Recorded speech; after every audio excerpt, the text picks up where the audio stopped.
Assalamualaikum warahmatullahi wabarakatuh. Saya Winda Ayu Lestari, calon guru penggerak angkatan 11 dari Kabupaten Indramayu. Ini adalah aksi nyata modul 1.4 yang telah saya lakukan.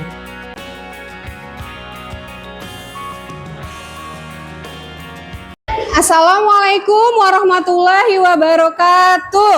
Waalaikumsalam warahmatullahi wabarakatuh. Gimana kabarnya kelas 7C? Alhamdulillah kalau semuanya baik-baik aja. Nah, agenda kita hari ini adalah membuat keyakinan kelas. Sudah siap? Siap. Oke, ya.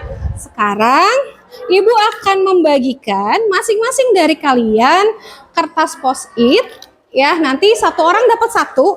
Nanti tolong tuliskan peraturan yang ingin kalian ada di dalam kelas kita. Supaya apa sih?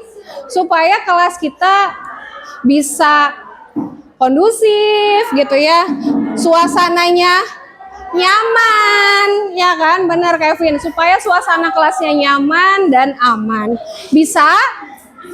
Bisa ya. Saya bagikan ya.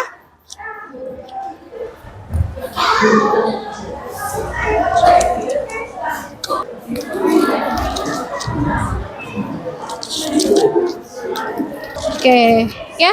Masing-masing sudah dapat post-itnya? Silahkan tuliskan satu, nggak usah kasih nama, boleh satu peraturan yang ingin kalian terapkan di sekolah, di kelas kita.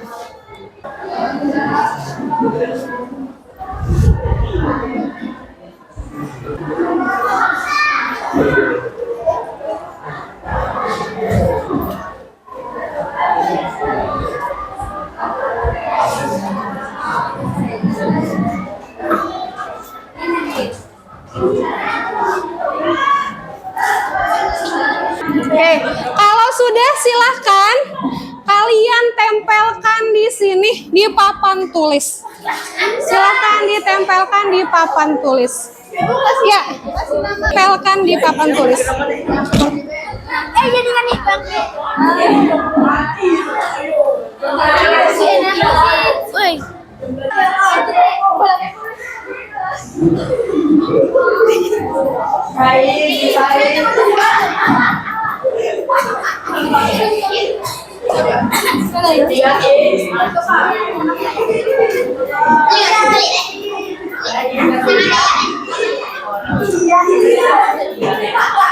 Yang pertama, tidak boleh membawa HP jika tidak disuruh. Menurut kalian, kalimatnya kita rubah jadi kalimat positif. Kalau tidak boleh bawa HP saat tidak disuruh, berarti adalah membawa HP ketika disuruh guru. Berikutnya, tidak boleh berisik ketika menjelaskan. Kalimat positifnya kalau tidak boleh berisik tuh berarti kelasnya harus gimana? Ya, suasana kelas tenang. Kita sudah semua nih dari 33 peraturan yang kalian sampaikan, kita sudah buat kalimat positifnya seperti ini. Kita lihat, membawa HP ketika disuruh guru itu nilai kebajikannya apa?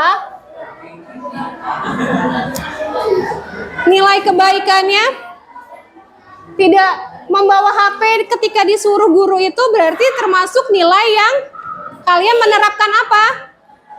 Disiplin. Izin ketika meminjam barang orang lain, masuknya ke dalam menghargai orang lain. Gitu ya. Jadi nilai yang akan kita terapkan, keyakinan kelas yang kita terapkan adalah disiplin, menghormati orang lain, menghargai orang lain, menjaga kebersihan, dan rajin. Disepakati bersama? Bisa? Bisa ya? Kalian harus menjaga nilai disiplin, menghormati orang lain, menghargai, menjaga kebersihan, dan rajin. Nah, sekarang nilai kebajikan itu keyakinan kelas yang kita sepakati bersama ini silahkan dituangkan di kertas ini, dibuat, nanti kita tanda tangani bersama, bubuhkan tanda jempol kalian di kertas ini.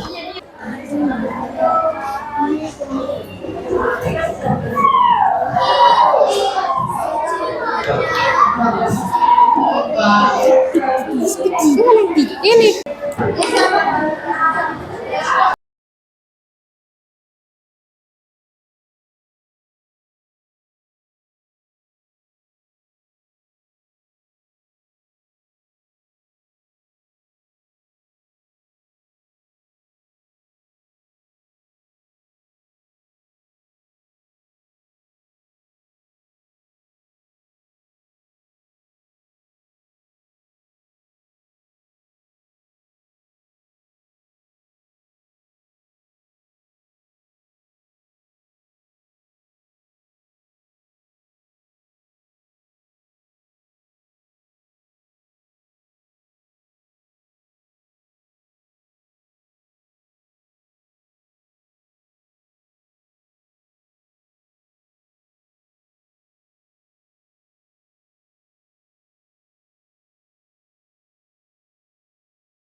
Assalamualaikum warahmatullahi wabarakatuh. Ya, terima kasih atas kehadirannya teman-teman rekan guru semua pada acara diseminasi budaya positif dari kami calon guru penggerak angkatan 11. Ya, sebelum acaranya dimulai, mari kita buka dulu dengan bacaan Bismillah. Bismillahirrahmanirrahim. Ya, untuk yang selanjutnya mohon kepada Bapak Kepala Sekolah untuk memberikan sedikit sambutan. Dipersilahkan, Pak. Terima kasih. Assalamualaikum warahmatullahi wabarakatuh. Alhamdulillah Bapak-bapak dan Ibu, hari ini kita bisa berkumpul, bisa bersilaturahmi dalam rangka diseminasi budaya positif dari CGP calon guru penggerak angkatan ke-11. Bapak Ibu yang saya hormatin, ya, tolong acara kegiatan ini diikutin sampai dengan tuntas. Awalnya saya sendiri inginnya satu hari itu satu. Awalnya, gitu, karena keterbatasan waktu, gitu. Makanya kemarin udah rebukan, gitu. Hari Jumat baru nih. Tadi juga saya ada gerak jalan santai, hanya nongol aja Bapak dan Ibu ya, ganti baju lagi, gitu. Nah, seperti itu. Guru penggerak, ya. Sekarang ini mau tidak mau Bapak dan Ibu, karena di provinsi, ya, pelatihan ini sudah pelatihan mandiri. Tingkat SMA dan SMK itu tidak memakai kuota lagi. Jadi diwajibkan mengikuti pelatihan CGP. Nah, di tingkat SMP masih belum nih. Siapa tahu barangkali kayak tahun-tahun yang lalu, itu kurikulum 13, mau tidak mau semuanya ikut pelatihan. Gitu. Nah, kalau sekarang berdasarkan kuota.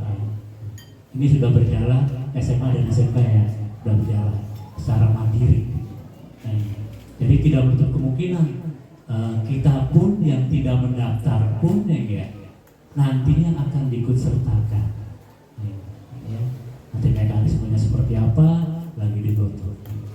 Jadi alhamdulillah Bapak dan Ibu, hari ini kita akan melihat diskriminasi dari teman-teman kita dari tahun penggerak angkatan ke-11 ya. Mudah-mudahan menjadi pencerahan buat kita, yaitu terkait dengan materi tentang budaya positif Bapak Ibu ya. Nah, mudah-mudahan acara ini bisa berjalan dengan lancar ya, sampai dengan selesai. Mungkin dari saya sambutan itu saja yang dapat kami sampaikan. Kurang lebihnya kami mohon maaf. Wassalamualaikum warahmatullahi wabarakatuh. Terima kasih Pak Haji Yudori atas sambutannya. Ya, kita langsung masuk aja ke acara intinya ya Bapak Ibu tentang diseminasi budaya positif. Ya, nanti materinya kita ada 7 materi. Yang pertama mengenai perubahan paradigma belajar, disiplin positif, motivasi perilaku manusia, kebutuhan dasar, posisi kontrol, restitusi, keyakinan kelas, dan segitiga restitusi. Nah, ini perkenalan dulu. Ya, ini kami angkatan 11. Ada Pak Dedi, ada Pak Prianto, dan saya Winda. Udah kenal ya?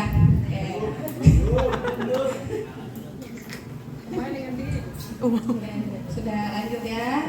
Nah, kita main games dulu nih, kan udah siang ya. Nah, kita main games dulu. Nah, ini kita teman-teman diminta untuk menebak warnanya, ya. Menebak warnanya bukan dibaca tulisannya. Jadi apa yang disebutkan nanti? Warna. Oke, siap? Siap dong. Itu. Warnanya sama. Warnanya kuning. Warna apa ini teman-teman? Kuning. Warna apa?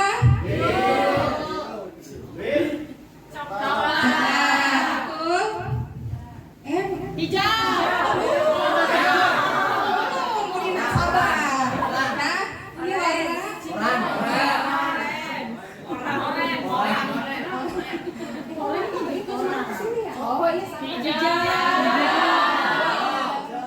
Ternyata fokusnya kasih benar yang salah ini gimana?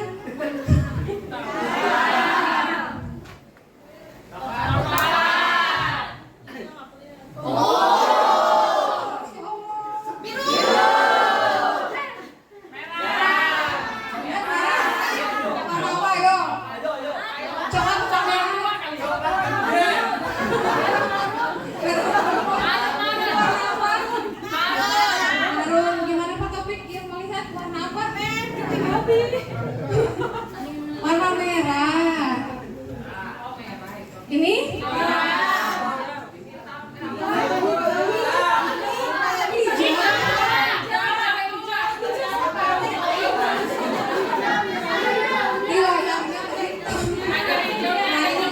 Warna ini ya. Udah selesai ya, alhamdulillah.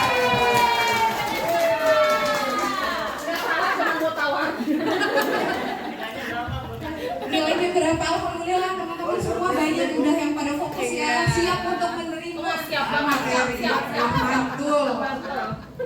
Nah, materi pertama nanti akan disampaikan oleh Pak Prianto. Silahkan Pak Pri. Ya, assalamualaikum warahmatullahi wabarakatuh. Alhamdulillahirrahmanirrahim. Wassalatu wassalamu ala asrofil anbiya'i wal mursalin wa ala alihi washabihi ajma'in, amma ba'du. Terima kasih atas waktunya Bapak Ibu telah memenuhi undangan kami dalam acara diseminasi atau pengimbasan hasil belajar kami di modul budaya positif. Nah, tadi kan udah ice breaking. Nah, tadi fokusnya ke mata. Nah, sekarang kita coba fokusnya ke telinga. Bapak Ibu boleh berdiri dulu. belajar dulu nih. Kalau misalkan saya mengucapkan saya dan tangannya gini, saya bangun matanya gini, apa? Mata, saya bangun, sadar, siap, dan bersemangat. Nanti tergantung apa yang saya ucapkan. Nah, Bapak Ibu apa ya, mendeskripsikan dengan apa? Dengan tangan. Nanti kata-katanya bisa cepat, bisa lambat. Pelan-pelan dulu ya, pelan-pelan dulu. Saya bangun, sadar, siap, dan bersemangat. Siap, 1, 2, 3. Saya bangun, sadar, siap, dan bersemangat. Siap, pakai lagi. 1, 2, 3. Saya bangun, sadar, siap.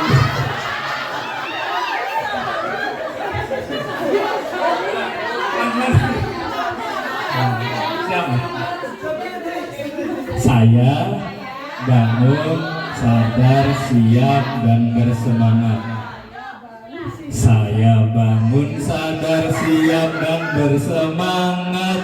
Saya bangun, sadar, siap, dan bersemangat. Saya bangun, sadar, siap, siap, sadar, bangun, bangun, sadar, siap, dan bersemangat. Nah, cukup. Ya, terima kasih.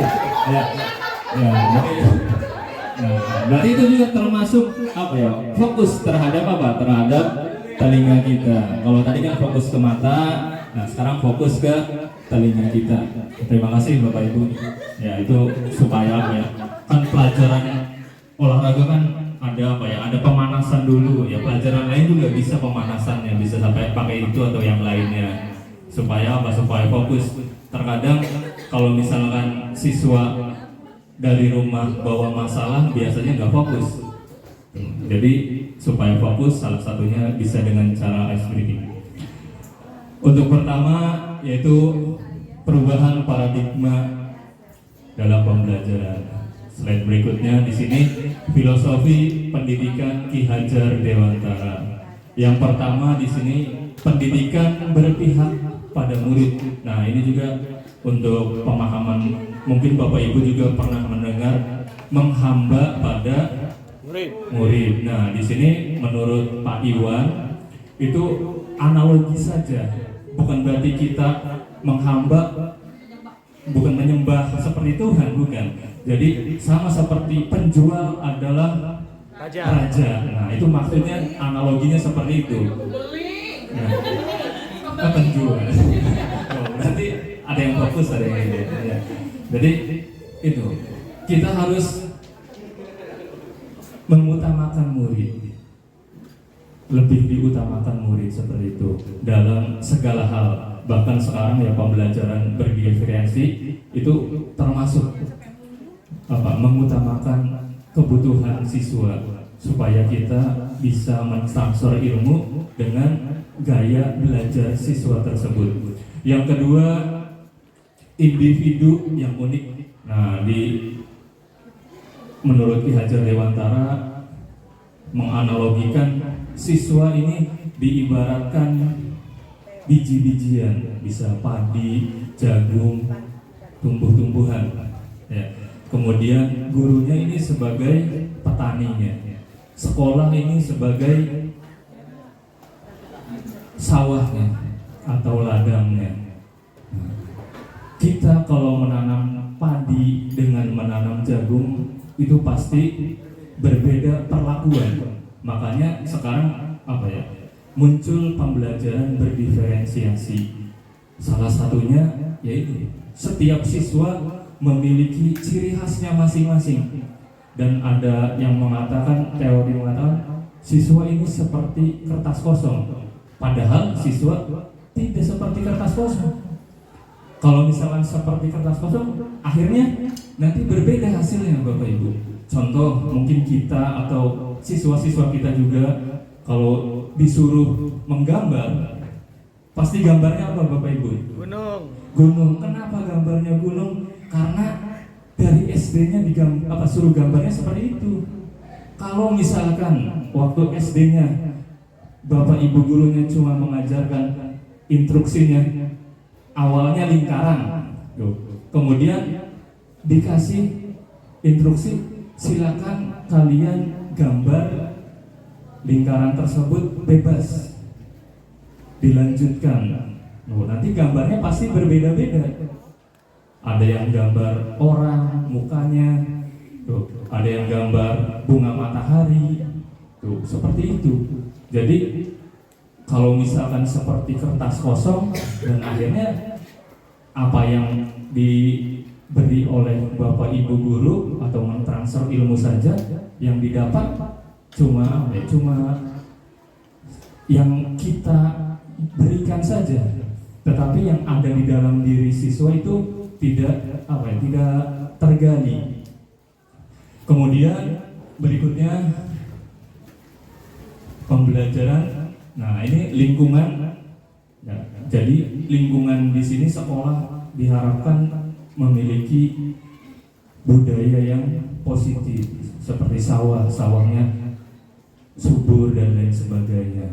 Sekolah juga sama, lingkungannya ramah anak. Kalau ramah anak, ya berarti diusahakan tidak ada suara atau perkataan yang kasar. Itu salah satunya, bullying dan lain sebagainya. Nah, kalau ibaratnya di sawah itu sebagai apa? Sebagai gulumannya atau sebagai parasitnya. Kita harus menyingkirkannya supaya siswa betah di kelas. Jangan sampai sudah pembagian kelas pengen pindah kelas lagi. Nah, itu bisa jadi karena apa? Bisa karena dari dalam diri siswa tersebut, bisa juga dari lingkungan sekitarnya. Makanya kalau misalkan siswa tersebut sudah memiliki sikap kolaborasi dengan siapa saja, pasti bisa. Contoh pembagian kelompok saja, terkadang siswa tidak mau pembagian kelompok dengan cara acak, misalnya dengan cara menghitung, tapi ya itu harus dijalankan. Nanti ketahuan siapa yang tidak mau berkolaborasi. Ada juga yang mau berkolaborasi dengan siapa saja. Berarti kalau sudah ada mau berkolaborasi dengan siapa saja, memiliki keterbukaan. Tetapi kalau misalkan nggak mau, akhirnya ngambek dan lain sebagainya, berarti masih belum muncul sikap berkolaborasinya. Berikutnya, disiplin positif. Sini, bisakah kita mengontrol orang lain? Menurut Bapak Ibu, bisa tidak kita mengontrol orang lain? Tidak bisa. Contoh, kalau setiap pagi kan, padahal udah ada jadwal, udah ada ini, ya, instruksi suruh kumpul di lapangan. Ternyata ada juga yang datang dengan sendiri aja. Tapi rata-rata gimana Bapak Ibu? Rata-rata perlu ada instruksi terlebih dahulu. Tetapi secara keseluruhan kita tidak bisa mengontrol orang lain, karena yang mampu bisa mengontrol orang tersebut ya dirinya sendiri. Kita sebagai faktor eksternal hanya bisa memotivasi. Selebihnya untuk menentukan tindakan, ya orang tersebut mau jalan atau tidak, orang tersebutlah yang menentukannya. Berikutnya, di sini miskonsepsi kaitannya dengan teori kontrol. Yang pertama, guru dapat mengontrol murid. Nah, ini ya nanti banyak ininya faktor dari gurunya. Kalau misalkan gurunya tidak dituruti, akhirnya apa? Muncul rasa marah. Terkadang sekarang saya lihat beberapa siswa, terutama laki-laki nih, kalau misalnya disuruh ngambil sampah malah lari. Malah ada yang mengucapkan, wah jangan mau jadi jongosnya guru. Ada yang seperti itu. Nah, iya ada seperti itu. Makanya ya itu yang berpengaruh dari apa? Dari lingkungan juga. Lingkungan bisa dari rumahnya, karena tidak terbiasa disuruh oleh orang tua, akhirnya di sekolah disuruh guru juga ya tidak akan mau. Makanya perlu kolaborasi juga dengan pihak di rumah. Karena kalau kita sendiri ya kita paling cuma beberapa jam di sekolahan memantau siswa, sisanya di rumah. Berikutnya yang kedua kaitannya dengan orang dewasa berhak memaksa. Tuh, jadi terkadang ya kita juga memaksa siswa. Sebenarnya sih kalau misalnya kaitan dengan tugas itu bisa apa ya, bisa dikaitkan dengan tadi tuh pembelajaran berdiferensiasi. Kita tidak bisa menyamakan ke semua siswa. Terkadang ya salah satu contoh saja kaitan dengan menggambar. Siswa ada yang pandai menggambar, ada juga yang tidak pandai menggambar.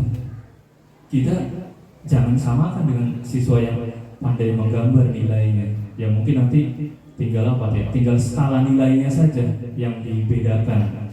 Karena kalau misalkan dipaksa ya tidak akan bisa seperti itu. Berikutnya kritik dan saran yang merasa bersalah dapat apa? Dapat menguatkan karakter. Nah dulu mungkin Bapak Ibu pernah dengar juga, Pak Haji Juhadi juga pernah menyampaikan kaitannya dengan penelitian di Jepang, yaitu air yang satu dikasih perlakuan dipuji-puji, yang satunya dicaci maki. Air saja kalau diperlakukan seperti itu ternyata hasilnya berbeda. Kalau yang dipuji-puji membentuk kristal yang teratur, tapi kalau yang dicaci maki akhirnya apa? Akhirnya bentuknya tidak teratur. Seperti itu. Begitu pula dengan manusia. Mungkin Bapak Ibu juga seperti itu. Kalau misalkan anak sering dicaci maki, akhirnya apa? Sering membangkang dan lain sebagainya. Dan dipuji-puji juga, kalau misal dipuji juga nanti akhirnya akan timbul ini juga. Makanya harus apa ya? Harus balance atau seimbang. Berikutnya yang belum apa tuh? Penguatan positif, efektif dan bermanfaat. Jadi dengan penguatan memberi motivasi. Ya tadi memberi motivasi juga ada yang apa ya, siswanya langsung ini, ada juga yang biasa-biasa saja. Jadi yang mengontrol dirinya sendiri tidak bisa kita. Misal dalam satu kelas harus rapi dan ini, tapi tetap saja ada yang pakaiannya dikeluarkan lagi. Jadi walaupun dikasih motivasi tetap tidak bisa 100%, cuma beberapa persen saja yang berhasil. Lanjut berikutnya. Nah, berikutnya stimulus respon dengan teori kontrol. Nah, ini jadi intinya dari stimulus respon, kita memberikan perilaku dari eksternal. Seperti contoh tadi, terkadang kita misal supaya siswa maju terus untuk menyampaikan presentasi, itu terkadang kita harus diiming-imingi dulu. Nah, nanti kalau misalkan maju dapat poin tambahan, nah, siswa biasanya apa? Semangat. Itu yang teori stimulus kontrol respon. Kemudian kalau teori kontrol, yaitu hanya diri kita yang bisa mengendalikan. Dari luar bisa mengendalikan, tapi ya tadi terkadang kalau dari luar, kalau misalkan disuruh tidak mau, yang dari luarnya biasanya marah karena dianggap tidak menghargai. Bisa jadi karena apa? Karena di dalam dirinya belum terpenuhi. Apanya yang belum terpenuhi? Kebutuhan dasarnya. Jadi kalau biasa sudah terpenuhi, biasanya akan apa? Akan langsung sigap siswa tersebut. Tetapi kalau kebutuhan dasarnya tidak terpenuhi, akhirnya ya tadi selalu membangkang seperti itu. Lanjut berikutnya, disiplin positif. Ya, yang pertama apa?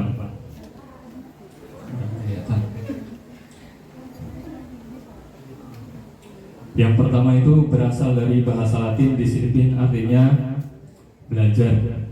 Nah, di sini pergeseran makna perilaku yang menunjukkan kepatuhan yang menyebabkan ketidaknyamanan. Jadi siswa patuh ini tidak nyaman karena ya tadi bukan kesadaran diri, karena ada aturan. Jadi budaya positif ini salah satu solusinya supaya menumbuhkan kesadaran diri siswa tersebut. Berikutnya, yang kedua, pendekatan disiplin diri yang memampukan seorang untuk mengontrol perilakunya dan kesadaran dan bertanggung jawab atas tindakan sebagai wujud menghormati diri sendiri dan orang lain. Jadi kalau misalnya sudah ada pada dirinya kesadaran diri, kita berangkat ke sekolah mengikuti aturan sekolah itu karena tanggung jawabnya, karena kesadaran dirinya sendiri.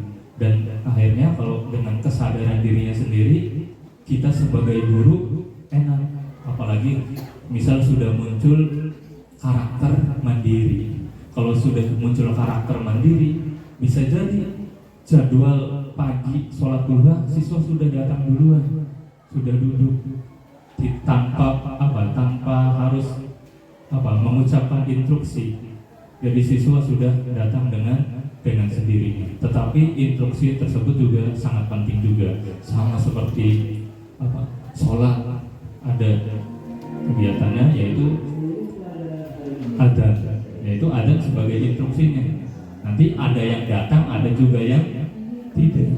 Seperti itu pula dengan siswa yang kaitannya dengan posisi kontrol tersebut, stimulus kontrol tersebut. Berikutnya, sebagai pendidik, tujuan kita adalah menuntun murid untuk memiliki disiplin diri sehingga mereka bisa berperilaku yang mengacu pada nilai-nilai kebajikan universal dan memiliki motivasi intrinsik bukan ekstrinsik. Jadi intinya siswa tersebut harus mempunyai motivasi dari dirinya sendiri. Kalau misalnya sudah ada, saya yakin setiap sekolahan enak. Nanti akhirnya sekolah ramah anak ini akan terwujud. Tidak ada lagi kita mendengarkan kata-kata kasar yang dikeluarkan oleh siswa. Karena kalau misalkan siswa tahu kata-kata kasar tersebut termasuk nilai kebaikan, kalau misalkan tahu, pasti siswa tersebut tidak akan mengucapkan kata-kata tersebut. Terkadang ya kita juga kalau marah, kalau kita kan seringnya kalau marah mengucapkan kata-kata yang baik. Contoh, ya Allah, ya padahal marah. Astagfirullahaladzim, padahal marah itu. Tapi mengucapkan kata-katanya yang baik. Nah, siswa di sini masih belum bisa nih mengontrol. Tapi kalau asma usul husna udah hafal nih. Tinggal kita Bapak Ibu guru memberi stimulusnya itu. Nanti kalau marah, coba jangan menggunakan kata-kata kasar. Ya, tadi contohnya bisa menggunakan kata-kata asmaul husna. Ya, walaupun tadi kan adanya kan beda kan. Misalnya ya Allah sama ya Allah. Ya, akhirnya apa? Padahal mengeluarkan negatif tapi akhirnya positif. Kan tingkah kitanya atau perilaku kitanya tadi menginginnya kan marah tuh, tapi secara tidak langsung kita mengucapkan kata-kata yang baik seperti itu. Ya mudah-mudahan bisa dipraktekkan. Lanjut berikutnya. Nah, ini nilai-nilai kebajikan yang diharapkan dengan kurikulum merdeka, yaitu siswa kita memiliki profil pelajar Pancasila. Kalau misalkan kesemuanya ada di dalam diri siswa, ya enak gitu. Tidak tidak capek. Yang pertama, beriman, bertakwa, dan berakhlak mulia. Kalau ini mungkin keberhasilannya harus berkolaborasi dengan keluarga. Kita bisa memantau di sekolah, contoh ketika sholat Jumat atau sholat Zuhur, kita bisa memantau cuma kegiatan itu aja, tetapi di rumahnya tidak bisa. Nah, kalau berakhlak mulia, hasil dari beriman, bertakwa, dan akhirnya akan menghasilkan akhlaknya yang mulia. Kalau misalnya siswa melaksanakan ritual ibadah tersebut, pasti akhlak mulianya akan muncul. Makanya kalau mengandalkan sekolah saja yang sangat berat, harus berkolaborasi dengan pihak keluarga. Berikutnya, beriman, bertakwa, berakhlak mulia, kemudian berkebinekaan global. Kita di Indonesia memiliki beragam, mulai dari suku, agama, bahasa, dan lain sebagainya. Dari berbeda-beda tersebut sebenarnya sih termasuk termasuk kerahmat dari berbeda tersebut. Contoh tangan kita lah, jangan jauh-jauh. Tangan kita, jarinya bentuknya sama atau beda Bapak Ibu? Beda kan? Semuanya memiliki perannya masing-masing. Tetapi kalau untuk melakukan sesuatu, contoh untuk makan saja, kita tidak bisa mengandalkan jempol saja, harus membutuhkan yang lain. Karena kita termasuk makhluk sosial.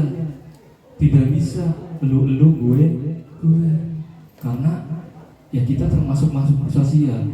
Makanya di dalam pembelajaran ada kegiatan individu, ada juga kegiatan berkelompok.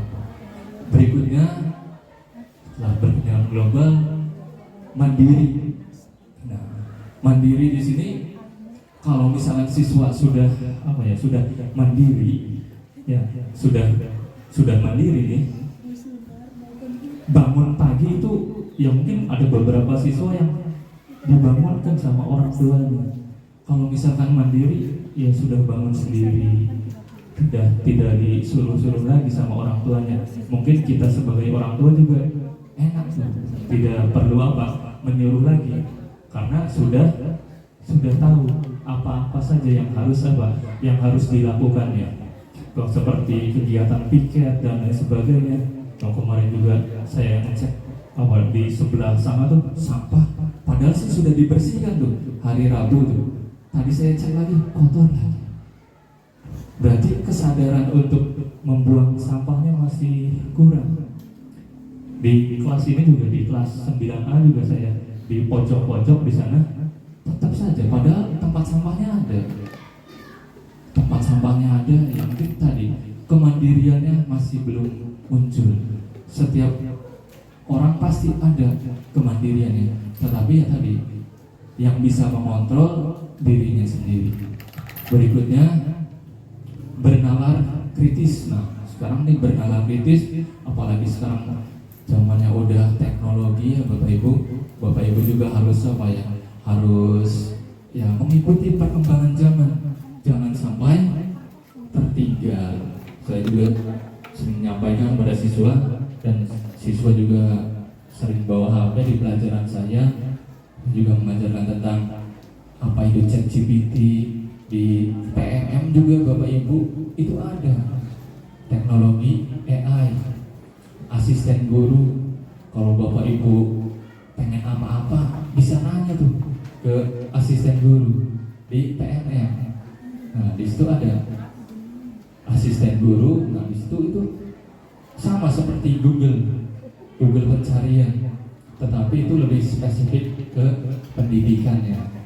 Kalau ChatGPT secara umum semuanya bisa ditanyakan di situ.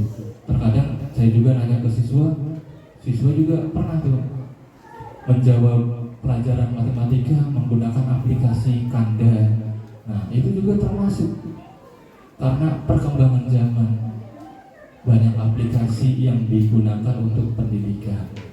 Tinggal kitanya menuntun supaya apa ya? Supaya penggunaannya bisa bermanfaat.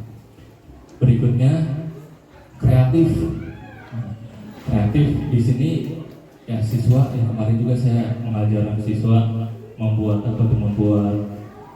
tentang stunting, video tentang stunting.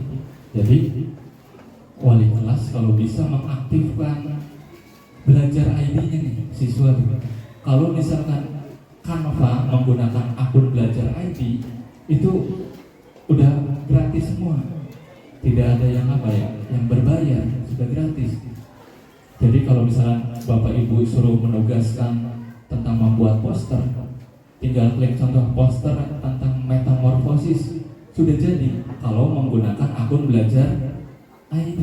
Tapi kalau menggunakan akun Gmail berbayar, tidak bisa di template tersebut tidak bisa digunakan, harus berbayar terlebih dahulu. Berikutnya yang belum bergotong royong. Nah, ya kaitannya dengan dengan kolaborasi juga. Kita harus gotong royong tadi tuh, dari tangan kita bisa belajar. Kalau misalnya kita mengandalkan jempol saja mungkin kurang enak, makan pakai jempol aja kurang enak. Akhirnya dengan jari yang lainnya seperti itu. Lanjut berikutnya, teori motivasi perilaku manusia. Yang pertama, teori perilaku manusia. Yang pertama, menghindari hukuman atau ketidaknyamanan. Yang tadi karena faktor eksternal, karena ada peraturan, akhirnya siswa mengikuti aturan ya karena terpaksa, bukan karena dari dalam dirinya, karena dari faktor luar, ada pengaruh dari luar, bukan dari dirinya sendiri. Berikutnya, mendapatkan imbalan atau penghargaan. Nah, ini juga sama, walaupun kelihatannya baik, tetapi kalau misalnya pas dipraktekkan, misalnya kalau tidak ada bapak ibunya tidak memberi imbalan, terkadang siswa tidak mau, diam saja. Ya mungkin bapak ibu juga di setiap kelas pasti berbeda-beda. Ada yang kelasnya hidup, ada yang kelasnya harus ada espriti. Itu salah satu, walaupun imbalan itu baik, tetapi kalau misalnya sesekali tidak dikasih imbalan, terkadang orang tersebut tidak mau untuk menyampaikan pendapat atau berpresentasi, karena ya tadi dia mau karena ada faktor dari luar, bukan faktor dari dalam dirinya. Berikutnya, yang ketiga, menghargai diri sendiri. Nah, ini dari Dari faktor internal. Misal, kalau siswa tahu kebutuhan anggota tubuhnya, kalau sudah jam 10 mata itu harus istirahat. Bagaimana istirahatnya? Ya harus tidur. Tetapi terkadang beberapa siswa lebih dari jam 10 masih belum tidur. Kalau dari faktor eksternalnya ada, mau motivasi diri sendiri, saya harus mengistirahatkan mata saya, ya pasti akan istirahat. Tetapi terkadang ada siswa juga yang harus disuruh sama orang tuanya, jam 10 masih di luar rumah. Kalau sudah diberitahu baru tidur. Nah, seperti itu. Lanjut berikutnya yaitu menurut Ki Hajar Dewantara, ini kaitan dengan apa? Dengan merdeka. Merdeka itu seperti apa sih? Di sini menurut Ki Hajar Dewantara, merdeka itu artinya tidak hanya terlepas dari perintah, akan tetapi juga cakap berbuat memerintah diri sendiri. Jadi dulu ada istilah berdikari, berdiri di atas kaki sendiri. Nah, jadi muncul sifat kemandiriannya, yang mampu mengontrol dirinya, ya dirinya sendiri, bukan orang lain. Tidak bisa dikontrol oleh orang lain. Kemudian motivasi internal ini menciptakan disiplin positif dan sikap merdeka. Jadi walaupun dari luar misal dari luar memberikan stimulus, nanti responnya tergantung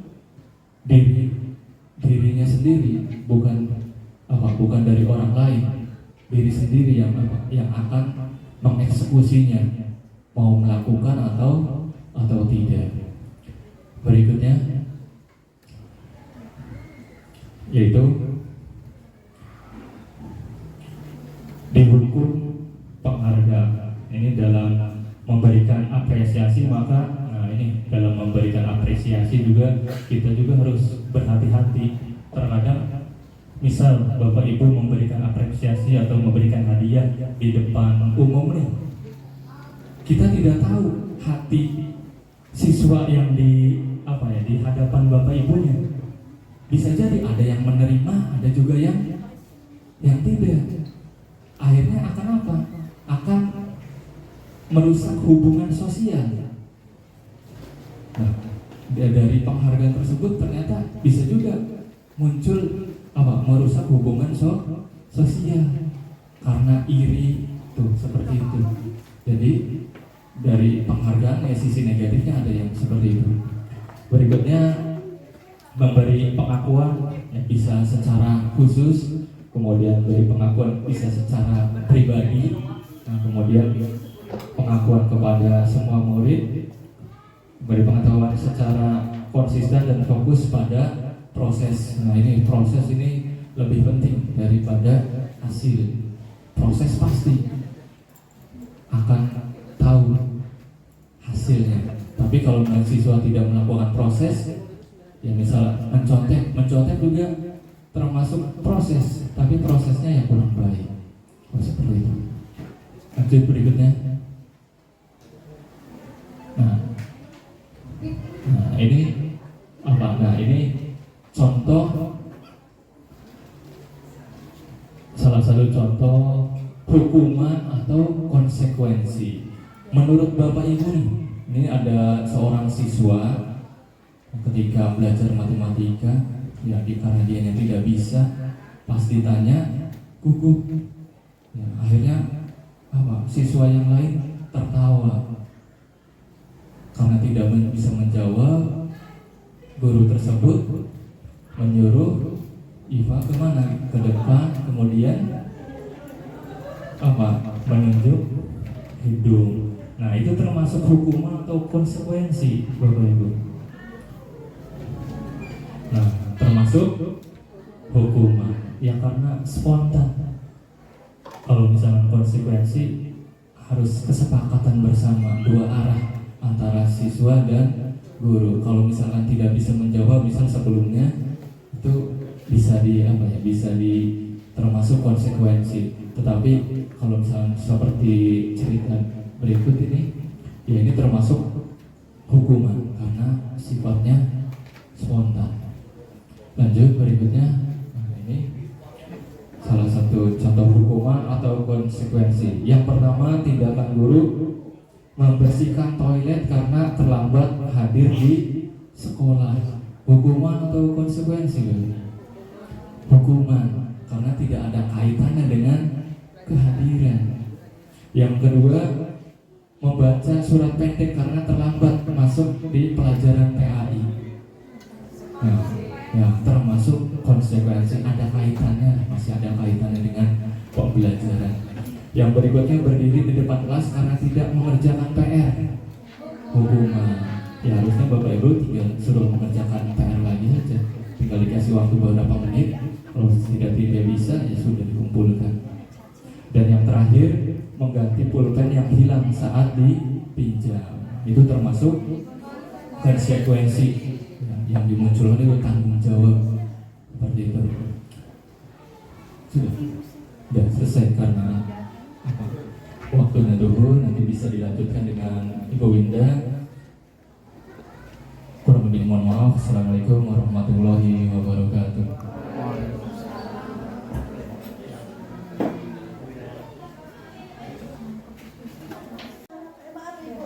Oke, terima kasih teman-teman. Kita lanjut ke materi berikutnya ya.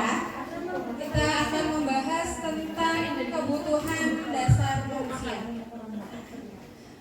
aja sih kebutuhan dasar manusia?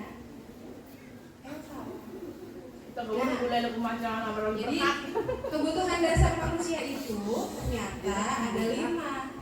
Ya, yang pertama itu kebutuhan bertahan hidup. Yang kayak gimana sih kebutuhan bertahan hidup itu? Nah, betul yang sekarang sedang dilakukan. Sebagai bagian dari usaha kita untuk memenuhi kebutuhan bertahan hidup, ya, supaya tetap hidup kita butuh makan, butuh minum. Ada lagi kebutuhan lainnya, tidur, ya, butuh istirahat dong, ya kan, tubuh kita masa beraktivitas terus, jadi kita butuh bertahan hidup. Nah, yang kedua itu kebutuhan terhadap cinta kasih, kasih sayang, dan perasaan diterima. Butuh enggak ibu-ibu cinta kasih? Butuh banget ya. Cinta kasih dari mana aja yang dibutuhkan? Suami, dari keluarga, orang tua, anak-anak. Dan juga kita butuh diterima kan? Bukan diterima sama keluarga aja, tapi butuh diterima oleh lingkungan, terutama teman-teman, ya kan, ya bestie-bestie. Yang ketiga itu adalah kebutuhan penguasaan atau kekuasaan. Kebutuhan yang berhubungan dengan kemampuan kita. Kita sudah memiliki kemampuan apa sih gitu yang diakui gitu, kompetensi kitanya gitu. Kita bisa atau menguasai terhadap orang lain gitu ya. Yang berikutnya adalah kebutuhan akan kebebasan. Butuh kita kebebasan ataukah sukanya dikekang aja? Butuh bebas kan? Bebas dalam artian kita tuh memiliki kemampuan untuk menentukan apa sih gitu pilihan yang akan kita ambil gitu. Misalnya pengen melakukan hobi bisa, pengen pergi jajan bisa, jalan-jalan boleh gitu, lagi kebebasan untuk menentukan. Oh, saya mau pengennya jalan-jalannya ke pantai gitu. Atau saya mah sukanya di mall aja yang dingin gitu. Nah itu kan kita memiliki kebebasan untuk menentukan pilihan kita sendiri gitu ya. Kita butuh untuk memiliki memenuhi kebutuhan itu. Berikutnya bentar. Nah yang terakhir itu adalah kebutuhan akan kesenangan. Butuh senang-senang tidak? Butuh. Ya kan? Karaokean, kata Bu Dina. Bu Dina senangnya karaokean. Bu Ika senangnya apa? Bu Ika sukanya jalan-jalan. Bu Ami sukanya apa Bu Ami? Oh, Bu Ami sukanya belanja. Boleh Bu Ami tuh ajak-ajak aku untuk belanja. Ya, aku juga senang belanja. Ya, itu banyak sekali. Berbeda-beda yang kebutuhan akan kesenangannya setiap orang berbeda-beda. Ada yang senangnya belanja, ada yang senangnya jalan-jalan, ada yang senangnya jajan, gitu macam-macam. Aku senangnya jajan, gitu ya, macam-macam. Nah ini ada contoh kasusnya. Di sini ada Pak Dedi. Pak Dedi, wali kelas 7A di SMP Balongan Indah. Ya, sedang bingung menghadapi ulah salah satu murid di kelasnya, namanya Farid. Bukan lagi. Beberapa anak di kelas 7A datang ke Pak Dedi gitu. Ternyata Farid itu sering meminta bekal makan siang teman-temannya secara paksa. Gitu. Nah, kalau teman-teman menghadapi situasi yang seperti Pak Dedi alami, gitu ya, apa yang akan dilakukan? Kemudian kira-kira menurut teman-teman apa sih alasan Farid melakukan hal tersebut berdasarkan kebutuhan dasar manusia tadi? Boleh ada yang mau berpendapat? Oh boleh Bu Nina, silahkan.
melakukan hal tersebut karena dia butuh bertahan hidup. Ya, mungkin betul kata Bu Nina, uang jajannya habis karena dikasih sahurnya sedikit. Jadi pas waktunya makan siang, dia udah nggak ada lagi uangnya buat jajan.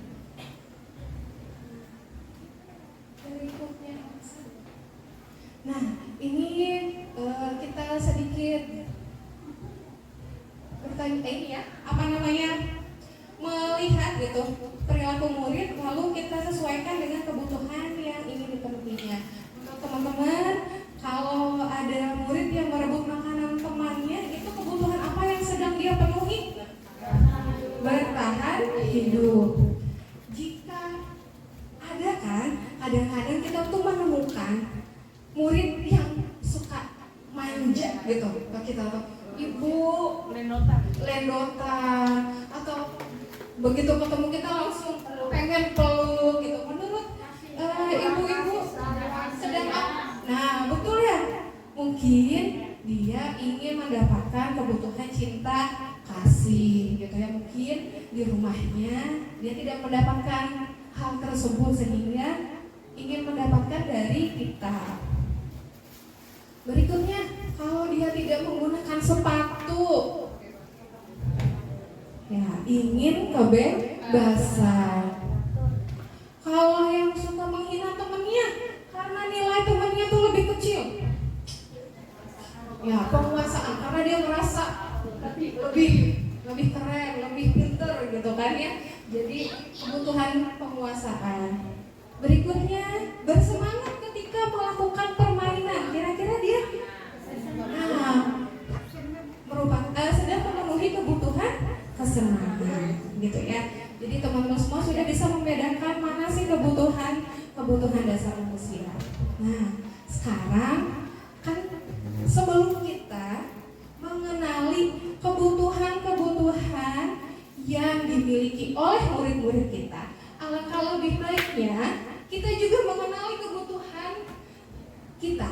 Saya punya kuesioner, nanti silakan teman-teman isi dengan jujur, gitu sesuai dengan diri kalian, gitu ya, supaya nanti kita melihat kebutuhan apa sih sebenarnya yang paling kita butuhkan dalam diri kita, gitu ya, dari kelima kebutuhan itu. Boleh ya, nanti dibantu diisi ya. Oke. Bapak-bapak, ibu-ibu, ibu, kita sebenarnya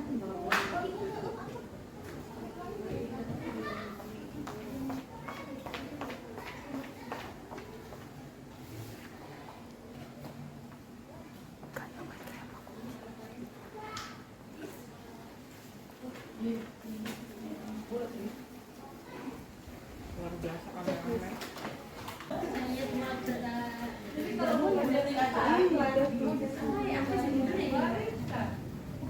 Wah, saya mah jawabannya teman-teman semua ya.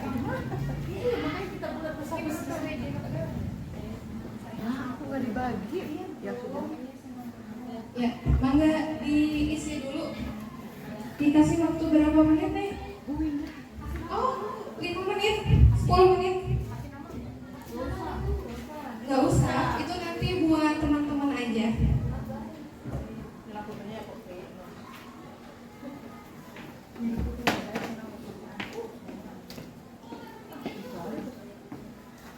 Udah bingung ya, melihat diri kita tuh kayak gitu nggak sih? Sukanya yang mana sih, gitu kan? Ini kan berusaha refleksi, evaluasi diri, berusaha untuk mengenal diri kita sendiri seperti apa gitu, supaya kita juga tahu harus gimana sih gitu untuk memenuhi kebutuhan dasar kita. Kalau bener kan berarti sering tertawa. Bu Sugi sering tertawa sendiri. Iya, maksudnya hidupnya tuh penuh dengan tawa gitu ya. Bahagia selalu. Sudah teman-teman? Sudah ya. Mari kita coba mengenal apa aja sih kebutuhan kita gitu ya. Menurut teman-teman, angka dari 1 pernyataan nomor 1 sampai nomor 10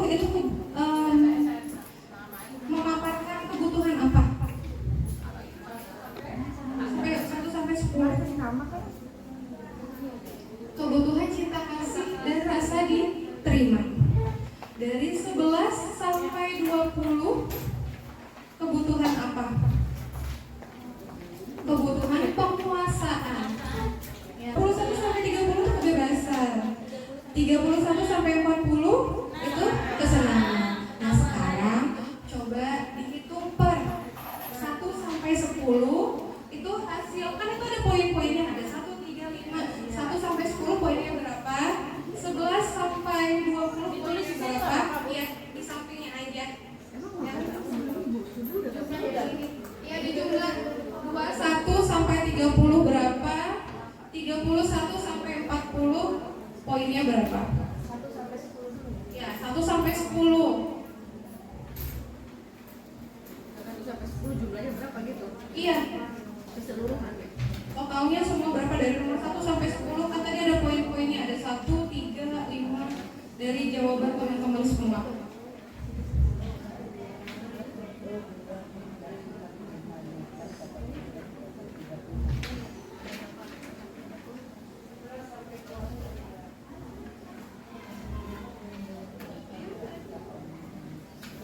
Sampai 20 11 sampai 20 itu kebutuhan penguasaan.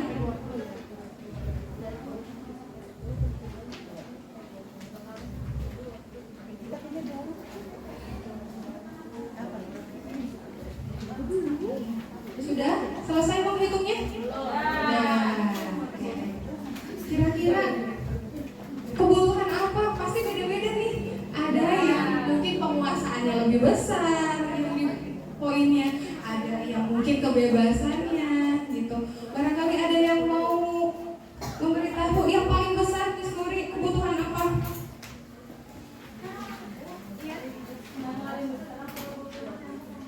yang pertama itu apa sih? Yang pertama kebutuhan rasa cinta. 42.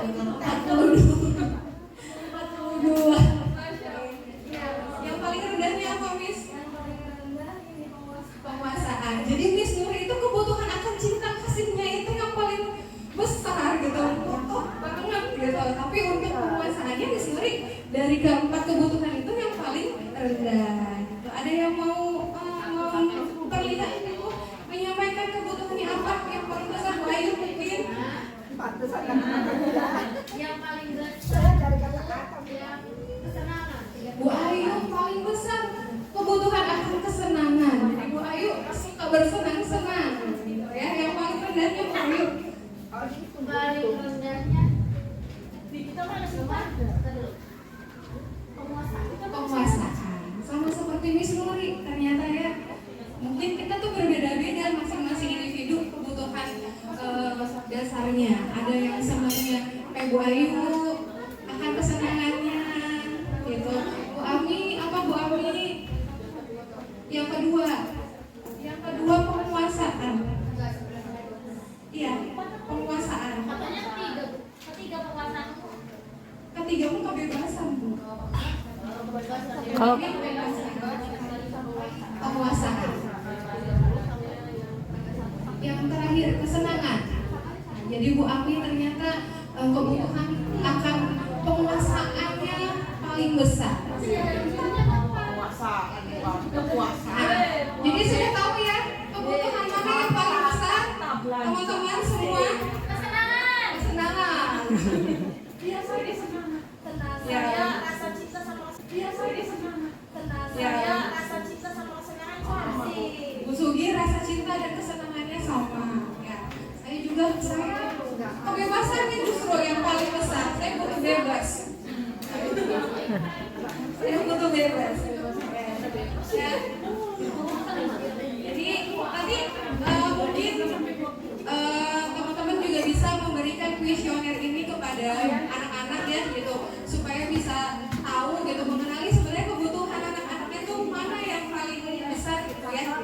Kalau kadang kan kita kalau melihat aja lewat perilaku ada suka salah tafsir gitu. Kalau pakai kuesioner ini insya Allah bisa lebih mudah gitu ya untuk mengenalinya. Begitu materi tentang kebutuhan dasar manusia, kita lanjut ke materi berikutnya. Bapak Ibu sekalian, perkenalkan nama saya Dedi Susanto, jadi guru penggerak anak-anak 11 tahun 2024 yang bersemai dengan Ibu Wida dan juga Pak Priyanto. Pada kesempatan ini saya sampaikan kepada Ibu Bapak semua, semoga sehat semua dan juga bersemangat selalu. Baik, sebelum mengawali materi selanjutnya, alangkah baiknya kita berdiri dulu, Ibu Bapak. Kita berdiri sebentar, ya. Duduk aja. Tidak banyak bergerak, cuman sedikit mempraktikkan bahwa kita bisa melakukan hal itu walaupun sedikit sulit. Baik, ininya di sini aja. Nah, tangannya di atas, Ibu Bapak. Kita biasanya memberikan motivasi itu tidak hanya dari dalam hati, tapi dari tangan, dan kita harus melihat secara langsung. Bagaimana cara melihatnya? Kita buat kacamata. Baik, oke, tangannya di depan begini, ya. Apakah sudah ada yang bisa pakai kacamata?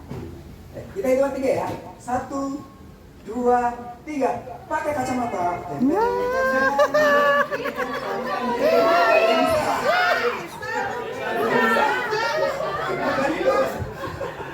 Ulang lagi ya. Tangannya ke depan. Kita akan masuk ke dunia fantasi. Siap, 3, 2, 1.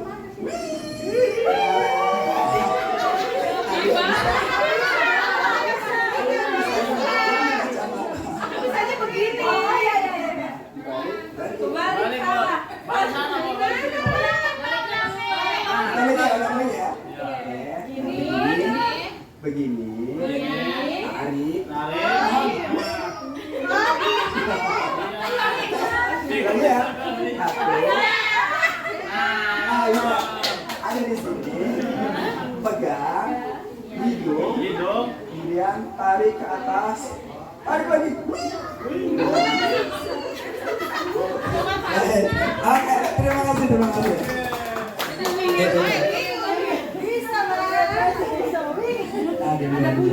Baik, kita akan masuk ke materi tentang posisi kontrol restitusi.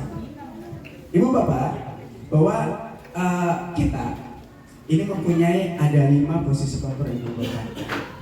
Ini yang pertama ada yang namanya penghukum, dan yang kedua ada yang namanya pemberi rasa bersalah. Ketiga ada teman, keempat ada pemantau, dan terakhir ada manajer. Nah, Ibu Bapak, kira-kira yang model penghukum ini yang bagaimana ya? Ada contohnya. Jadi penghukum ini biasanya dilakukan oleh beberapa, biasanya ya, itu dengan cara yang tegas, tapi juga ada efek gitu loh. Tegasnya dapat, tapi efeknya akan sedikit membawa dampak pada kita itu sendiri. Kita buka satu-satu ya. Yang pertama, nah di sini ada motivasinya adalah yang pertama kita ambil penghukum. Di sana ada guru berbuat itu membentak, menyindir dan menunjuk-nunjuk. Woi, anak-anak, kayak gitu. Sini, seperti itu ya contohnya. Jadi ini berakibat ketika guru berkata bahwa awas kalau kamu tidak melakukannya. Ada rasa ancaman di sana. Tegas, ini sesuatu hal yang luar biasa ketika seorang guru memberikan suatu ketegasan pada anak. Cuman hasilnya ini anak akan memberontak dan juga akan ada rasa pembangkang dan juga berbohong di sana.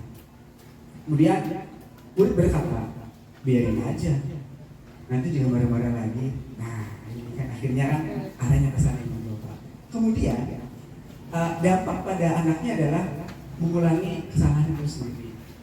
Jadi awal anak ketika diberikan masukan seperti ini ada suatu ketegasan bahwa anak akan merasa malu, tapi juga ada beberapa hal yang kembali kepada diri anak itu sendiri.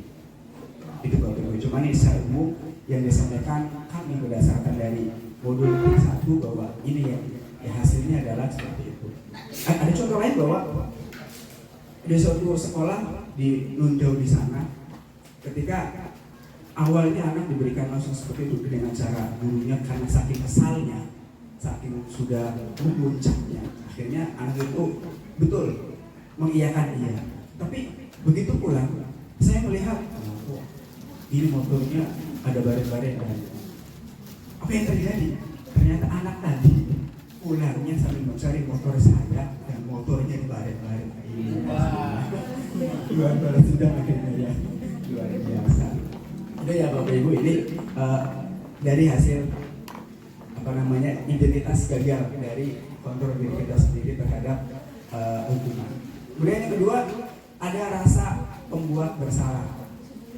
Guru berbuat yaitu ceramah sambil berkata, ibu kecewa atau bapak kecewa. Nah ini contohnya, bapak kecewa sekali sama kamu karena tiap hari kamu selalu datang terlambat, bahwa hal-hal itu akan membawa pada bapak sendiri. Ketika nanti bapak dipanggil sama kepala sekolah, nanti bagaimana dengan bapak ketika kamu sendiri selalu terlambat. Jadi ada rasa membuat si anak ini bersalah. Oh, iya ya, gara-gara saya Pak Dedi sering dipanggil sama kepala sekolah. Nah ini pahami bapak ya.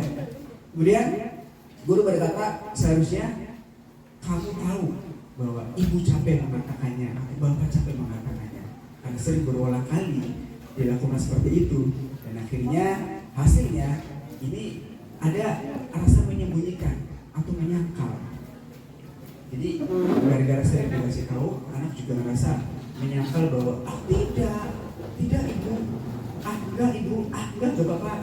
Cuma di sana ada rasa bahwa si anak ini merasa bersalah ketika diberikan sesuatu hal ini terkait dengan pembuat rasa bersalah. Dan kemudian murid berkata, akhirnya muncul, maafkan saya ibu, maafkan saya bapak, karena saya bapak mendapat teguran dari kepala sekolah, mendapat teguran dari wakasek kesempatan seperti itu. Dan dampak yang dihasilkan adalah rendah diri dengan rendah hati beda nggak ya? Beda. Kalau rendah diri berarti efeknya anak menjadi pesimis ya. Kalau rendah hati anak semakin optimis. Begitu itu Bapak. Kemudian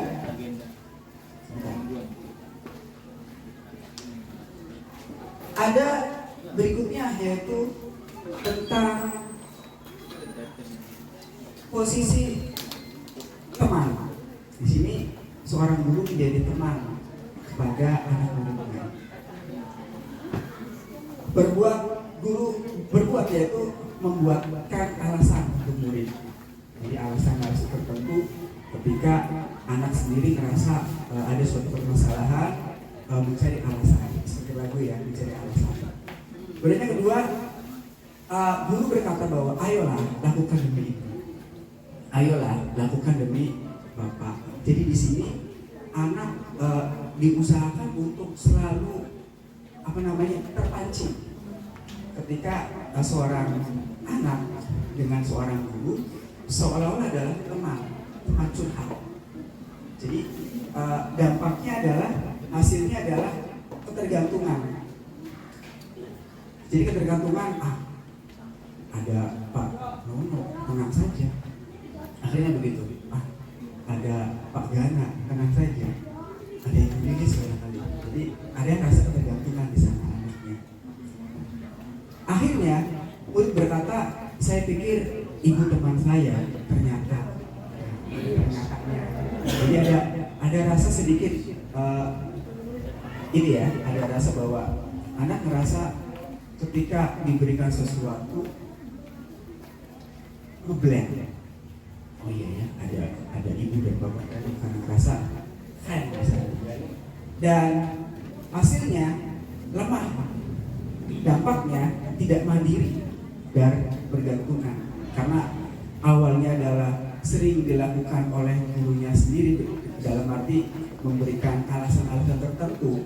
Akhirnya anak dengan dampaknya adalah tidak mandiri. Seperti tadi ya, ada Pak Romo tenang saja. saja saya akan melakukan itu di belakangan itu. Kemudian selanjutnya adalah posisi yang keempat, yaitu pemantau. Nah, di sini guru berbuat, menghitung dan mengukur. Kemudian guru berkata, apa peraturannya? Selalu menggunakan peraturan, selalu menggunakan dasaran. Dan hasilnya menyesuaikan diri bila diawasi. Jadi ketika ada anak taat, taatnya ini ketika ada sesuatu yang ditakuti atau diawasi, begitu. Jadi ketika anak tidak diawasi, ya tetap saja kembali lagi seperti awal. Jadi itu posisi keempat sebagai pemantau. Dan guru berkata pun, berapa banyak bintang yang harus saya peroleh. Jadi melakukan sesuatu karena ada imbalan, karena ada rasa ingin dipuji, ada rasa ingin disanjung.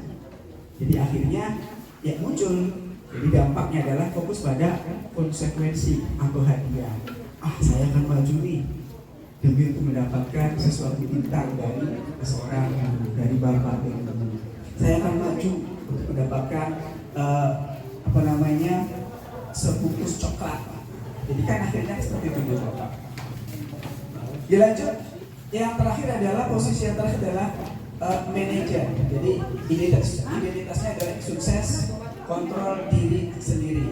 Jadi menghargai diri sendiri. Kemudian yang pertama guru berikut adalah mengajukan pertanyaan. Jadi ini akan merujuk kepada segitiga restitusi yang muncul itu bapak yang sudah disampaikan oleh Ibu Bida tadi. Bahwa guru berbuat itu mengajukan pertanyaan. Kemudian yang kedua, guru berkata apa yang kita yakini sesuai dengan keyakinan kelas dan sesuai dengan kesepakatan kelas. Kemudian hasilnya adalah menguatkan pribadi. Jadi anak sudah benar-benar posisinya adalah kuat dengan keyakinan sendiri berdasarkan keyakinan yang ada sesuai dengan kesepakatan kelas yang sudah pernah disepakati pada saat di dalam kelas itu sendiri. Dan murid berkata, bagaimana caranya saya bisa memperbaiki? Ada solusi di sana. Jadi solusi itu sudah dimunculkan oleh murid itu sendiri, oleh siswa itu sendiri. Bahwa saya melakukan ini, dampaknya ini, dan solusinya ini. Jadi muncullah di sana adanya dampak mengevaluasi diri, bagaimana memperbaiki diri. Jadi yang kelima ini sangat dianjurkan sekali oleh bapak guru semuanya. Jadi sebagai langkah untuk bisa memberikan motivasi terhadap anak itu sendiri dan juga memberikan evaluasi terhadap diri anak siswa itu sendiri dan apa yang harus dilakukan oleh anak itu sendiri. Jadi lengkap semua. Jadi tidak hanya seperti yang penghukum, kemudian pembuat rasa, teman, pemantau, tapi di manajer ini posisi kita harus kita lakukan bersama-sama untuk membentuk karakter siswa sesuai dengan profil pelajar Pancasila. Seperti itu Ibu Bapak. Sampai di sini kita akan lihat. Nah ini dia, kita akan mencoba sedikit. Baik Ibu Bapak, di sini ada pertanyaan-pertanyaan. Jadi kira-kira siapa yang mengatakan di sini? Yang pertama, pertanyaannya, saya kecewa sekali dengan kamu.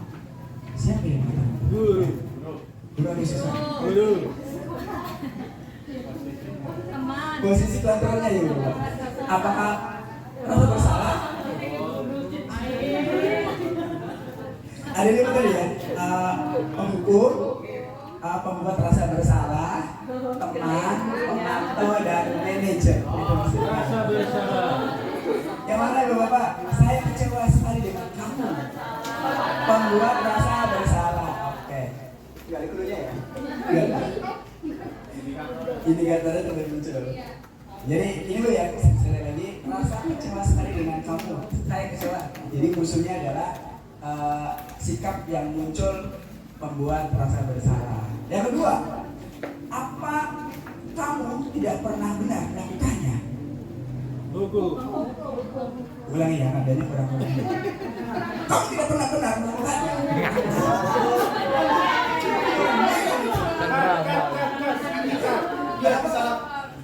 yang terjadi? Cut kan? Ulang. Kamu gitu ya. Ya, jadi itu udah jelas Bapak Ibu bahwa ini adalah sudah kalimat yang mengarah pada pemukul. Jadi sudah mengarah menunjuk-nunjuk kepada siswa. Selanjutnya, ayolah lakukan demi Bapak.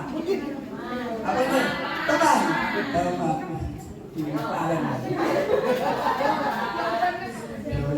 Oke, teman ya, ini teman.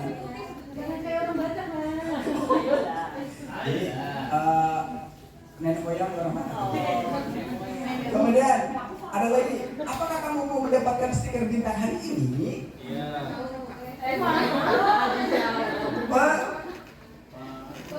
Pemantau. Ini pemantau ya. Sikap dari posisi ibu guru adalah pemantau. Dan yang terakhir, bagaimana kamu bisa menjelaskan masalah ini?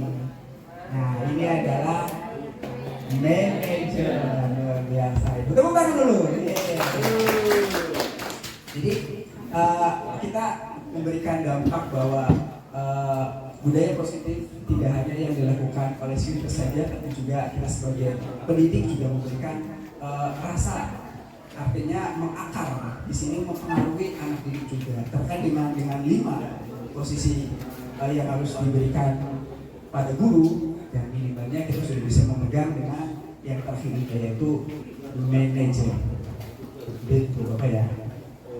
Selanjutnya ada keyakinan kelas tertempel kertas plano untuk nanti partisipasi dari Bapak terkait dengan keyakinan kelas. Dan yang pertama ada peraturan keyakinan kelas. Nah, di sini yang namanya peraturan kelas itu adalah sesuai dengan apa yang sudah disepakati Ibu Bapak ya.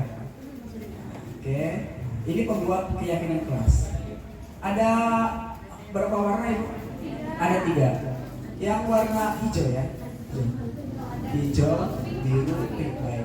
Ibu Bapak, nanti kita akan praktek untuk membuat daftar peraturan kelas. Jadi, maka Ibu Wina untuk membagikan. Ya, membagikan. Jadi 3 itu ya, Ibu Bapak ya. Yang pertama, Ibu Bapak akan membuat peraturan kelas. Kemudian setelah peraturan kelas sudah dibuat 1 kalimat, kemudian Ibu Bapak akan mengubah ke kalimat positif. Setelah sudah kalimat positifnya sudah dibuat dari peraturan kelas menjadi kalimat positif, dan satu lagi mengambil nilai kebajikan. Seperti itu Ibu Bapak ya. Kita contoh misal jangan makan minum di dalam kelas. Nah, contoh ya. Kemudian mengubah peraturan menjadi kalimat positif. Kira-kira apa ini? Jangan makan minum di dalam kelas. Peraturan maksudnya kalimat positifnya adalah balik. Dilarang makan dan minum di dalam kelas. Nah, ini membuat peraturannya. Kalimat positifnya adalah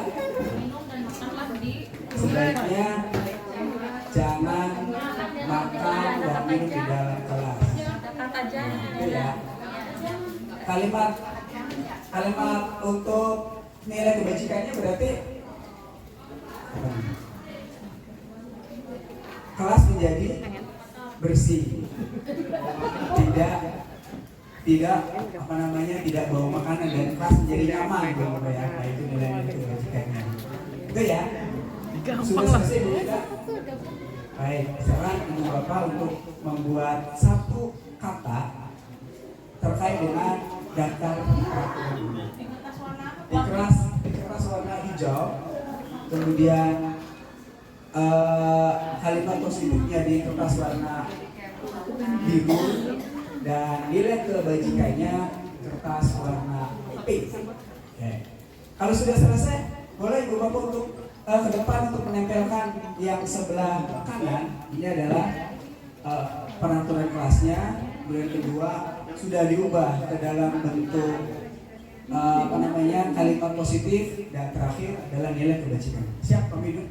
Tadi membuat kata apa membuat kalimat? Kalimat, maaf. Kalimat di kelas peraturan kelas ya, terkait dengan peraturan kelas. Tadi yang hijau apa yang hijau? Yang hijau membuat peraturan kelas, warna birunya adalah kalimat positif dan yang pinknya nilai kebajikan. Oke, sudah ada yang mengubah atau sudah selesai? Silakan ibu bapak boleh datang di depan dan nanti kita akan membaca hasil dari ibu bapak yang sudah dibuat. Iya.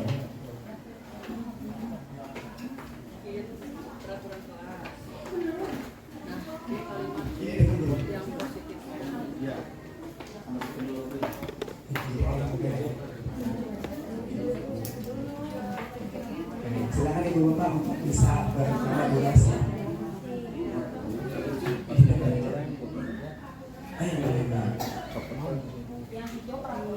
Yang hijau peraturan, yang biru kalimat positif, dan yang pink ini kebijakan.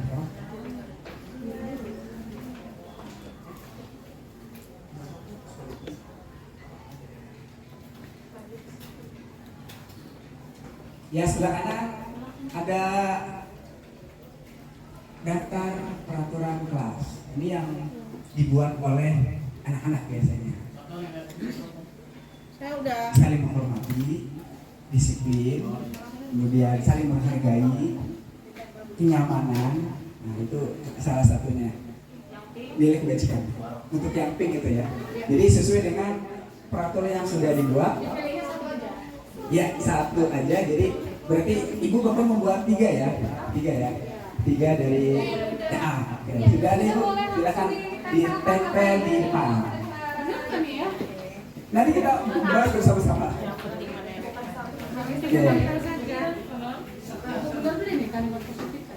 Oke. Jadi ini ya berurutan ya. Nah, hijau.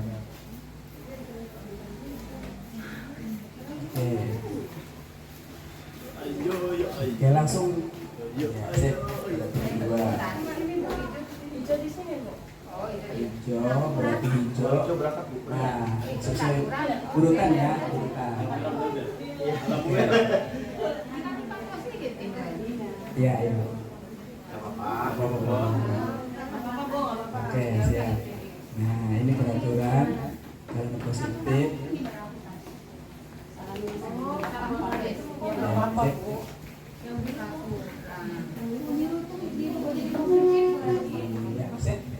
Nah, setelah itu lagi berurutan pas sebelah sini berurutan dong. Oke, ya di situ pagangannya berarti kedua pagangan kedua. Oke. Ditekuk. Konon ya. Oke, sih. Balik Itu berarti di bawah. Bawahnya. Peraturan kalimat positif itu balik dong. Ditekuk kayak kita, Bu. Tidak apa-apa. Ya, di sebelah sana. Mabur. Silakan nih Bapak.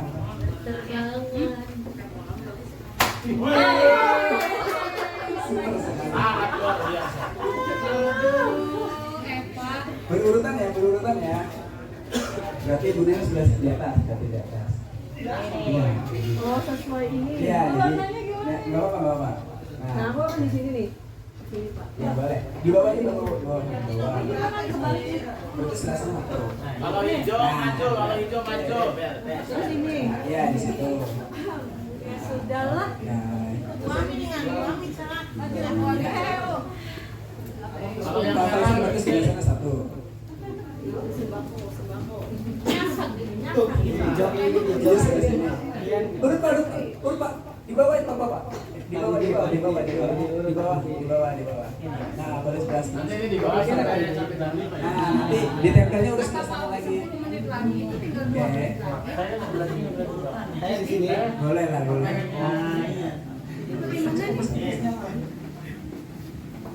Berapa kali ini Pak?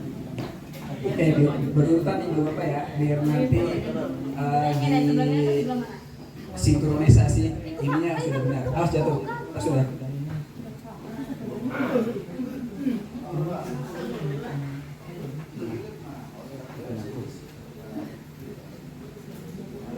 Luar biasa sekali ibu bapak antusias dan semangat. Kalau sudah siap, semangat.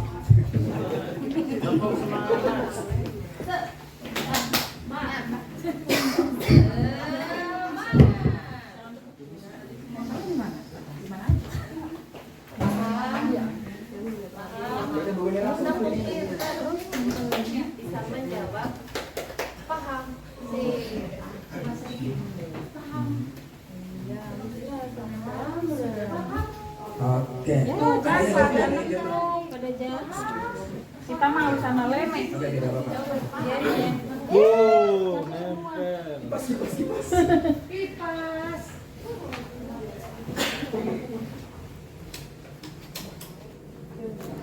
Sebentar. Tingkat 2 lah itu. Oke. Wow, keren.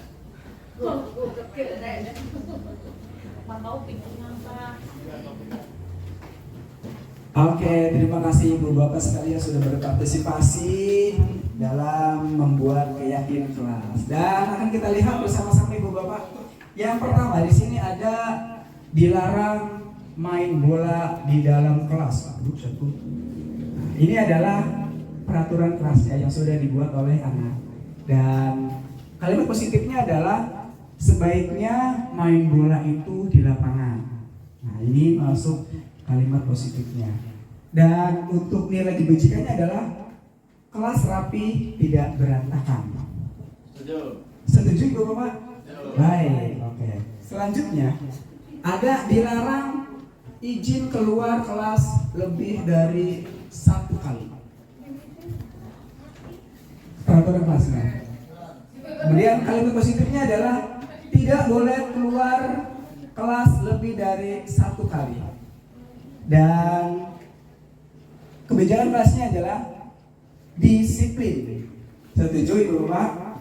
Nanti seperti itu ya, disampaikan ke siswa juga, kemudian dioper ke peserta didik yang lain. Selanjutnya ada dilarang ribut di dalam kelas. Kalimat positifnya adalah harap tenang di dalam kelas. Dan nilai kebajikan yang muncul, suasana kelas menjadi nyaman. Setuju? Oke. Susana. Sedikit lipat itu. Selanjutnya ada tidak boleh berisik. Nah, ini dia. Kalimat positifnya adalah harap tenang. Sorry. Sebaiknya tidak bersuara terlalu keras agar tidak mengganggu yang lain. Dan nilai kebajikannya adalah tercipta kenyamanan. Setuju? Oke. Buka boleh ya. Dilanjut. Apa ini? Yang urusan anu atau dibaca nih, Pak. Dilarang memakai topi di dalam kelas.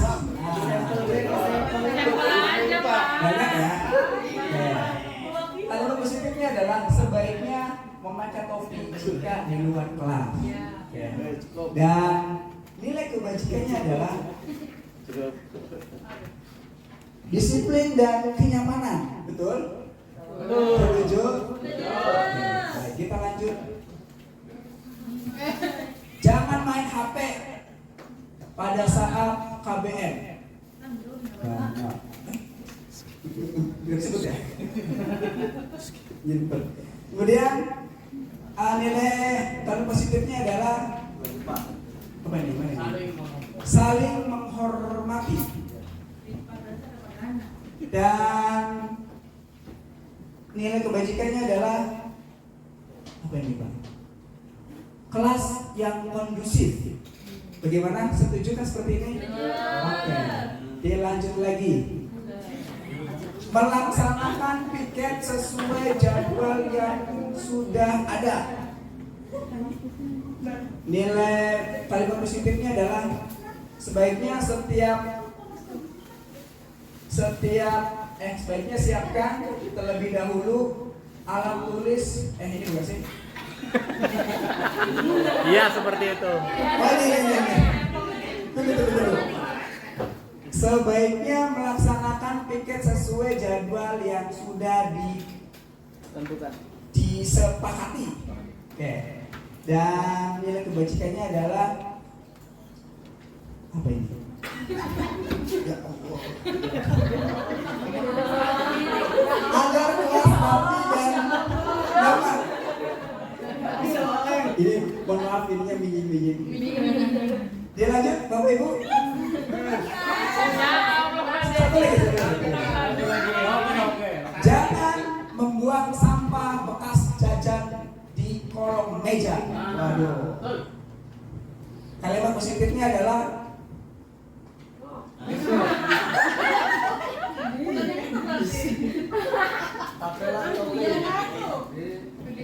lalat saja tahu tong sampah. Masa kita tidak tahu? Yuk buang sampah bekas jajan di tong sampah. Dan nilai kebijakannya adalah kelas menjadi bersih dan nyaman juga tidak bau. Oke Bapak, gitu ya. Sedikit sampai saja tepuk tangan dulu. Ya itu budaya-budaya positif yang akan kita terapkan bersama-sama ke peserta didik, dari mulai keyakinan kelas, kemudian muncul adanya peraturan-peraturan kelas, dan nilai akhir adalah nilai kebajikan yang tertanam pada diri siswa itu sendiri, demi kenyamanan kelas dan juga demi kenyamanan dan kesuksesan disiplinnya sekolah. Sampai di sini Bu Bapak, ada pertanyaan? Tidak ada. Kita lanjut ke materi berikutnya mengenai segitiga restitusi. Tadi teman-teman sudah mendapatkan materi tentang kebutuhan dasar manusia, posisi kontrol, juga tentang keyakinan kelas. Nah, nanti itu adalah hubungannya pada penerapan segitiga restitusi. Segitiga restitusi ini akan dilakukan untuk menyelesaikan masalah, gitu ya. Tapi tidak dengan berusaha untuk menghakimi murid kita. Tahapannya itu ada 3. Yang pertama, menstabilkan identitas. Jadi pada saat awal kita menemukan permasalahan yang dilakukan oleh murid, gitu ya, kita berusaha dulu gitu. Biasanya kan ketika dia melakukan salah, anak-anak tuh umumnya gimana sih kalau melakukan salah? Ketika ditanya sama gurunya, pertama tidak merasa bersalah. Kedua, mungkin dia takut untuk mengakui, malu, gitu ya. Harus gimana sih? Nah, kita di sini berusaha untuk membantu, gitu ya. Tadi kan dia sudah merasa bersalah, gitu. Nah, untuk membantu dia merubah pandangannya, sehingga dia itu bisa mau terbuka kepada kita, gitu ya. Dengan cara melakukan, mungkin pada saat kita bertanya, gitu, memberikan penguatan bahwa semua orang itu pasti pernah melakukan kesalahan, gitu.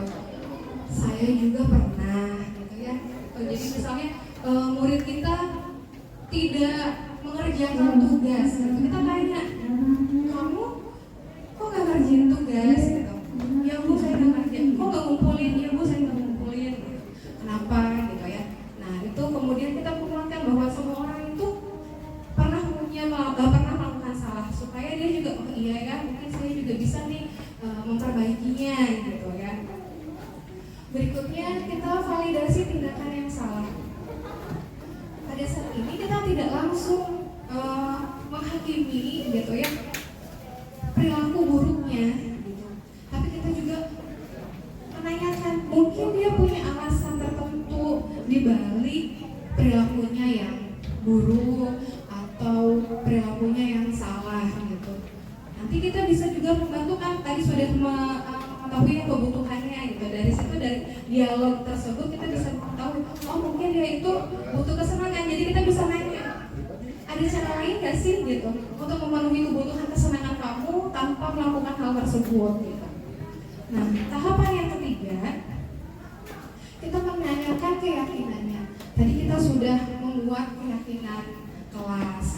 Ditanyakan, apakah perilaku yang sudah kamu lakukan itu sesuai belum sih gitu sama keyakinan yang sudah kita sepakati bersama, yang sudah kita yakini gitu.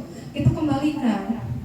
Lalu nanti anak juga akan mulai, oh iya, mungkin nggak sesuai gitu kan. Kita juga di sini tahapan ini menanyakan, kamu ingin menjadi orang seperti apa sih gitu ya. Kita kembali menanyakan supaya dia melakukan perubahan. Jadi menemukan solusi dari permasalahan yang sudah dia lakukan atau yang sedang dia hadapi gitu ya. Supaya lebih salah. Nah, ini contohnya. Ya, ini contoh kegiatan restitusi yang saya lakukan gitu ya bersama Rehandi. Karena ceritanya Rehandinya itu nggak melakukan piket kelas gitu.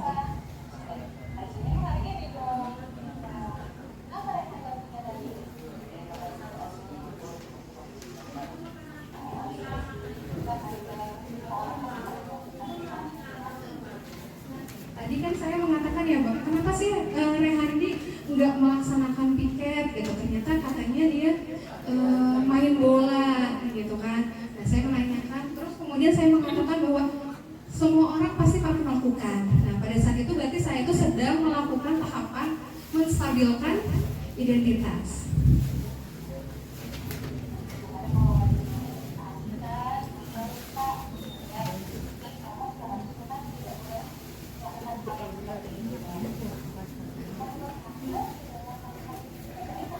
Nah ini sedang melakukan validasi tindakan yang salah. Tadi juga sudah kan di awal ya udah menanyakan alasannya gitu kan kenapa.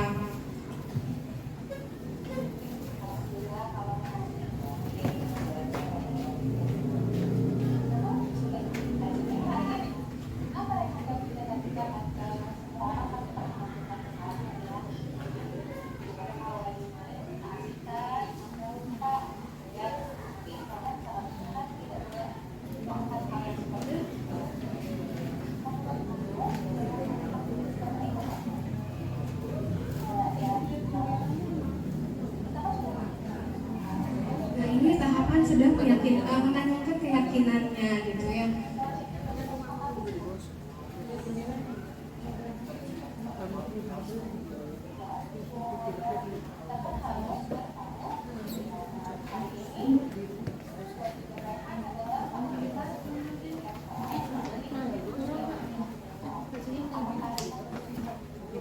Nah ini ditanyakan bersedia nggak dia memperbaiki diri gitu.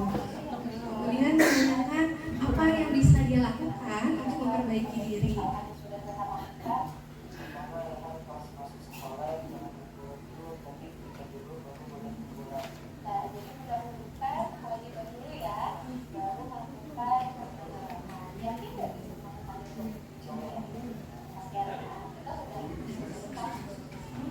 Nah, gitu ya. Jadi solusinya itu bukan berasal dari saya gitu ya. Bukan berasal dari kita, tapi solusinya itu ditemukan sendiri oleh anak gitu ya. Jadi kita hanya memandu gitu, mengarahkan supaya murid kita itu bisa menemukan solusinya sendiri. Dan insya Allah gitu ya, kemampuan untuk menemukan solusi itu sangatlah penting untuk kehidupannya kelak gitu ya. Kita itu pasti setiap orang tuh punyalah yang masalah gitu. Dan ketika kita belajar untuk mengajak murid-murid kita untuk melakukan resolusi gitu ya, bagaimana mengajak mereka untuk bisa menemukan solusinya sendiri gitu, itu nanti akan sangat bermanfaat untuk kehidupan mereka. Sehingga mereka ketika ketemu masalah sudah tahu, oh sebenarnya ternyata saya harus berefleksi dulu gitu ya, salah saya apa, kemudian berpikir ke depan bagaimana solusinya untuk menyelesaikan permasalahan yang saya hadapi. Kira-kira seperti itu. Oke. Ya, tadi kita sudah melihat, teman-teman sudah melihat contoh penerapan gimana gitu ya. Sekarang kita coba ya gitu. Bagaimana melakukan restitusi gitu.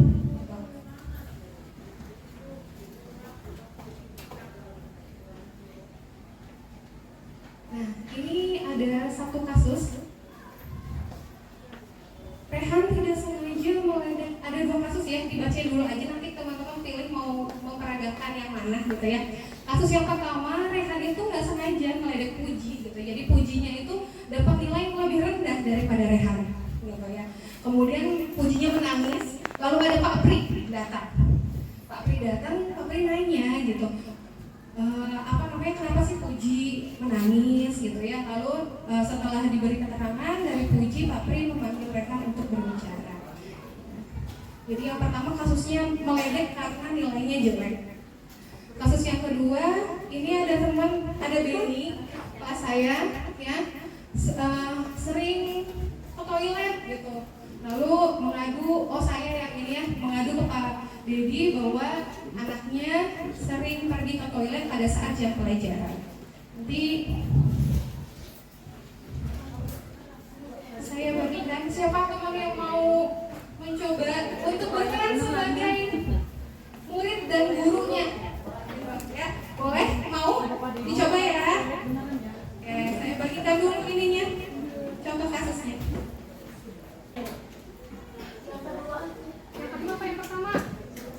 Yang pertama apa yang kedua teman-teman? Yang kedua.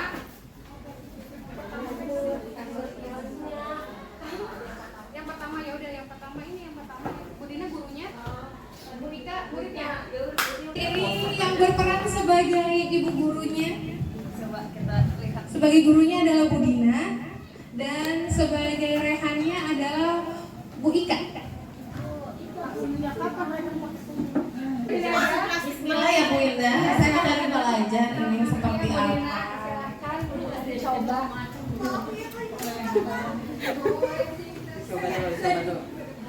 Nanti kalau ada kesalahan dibimbing ya Bu In.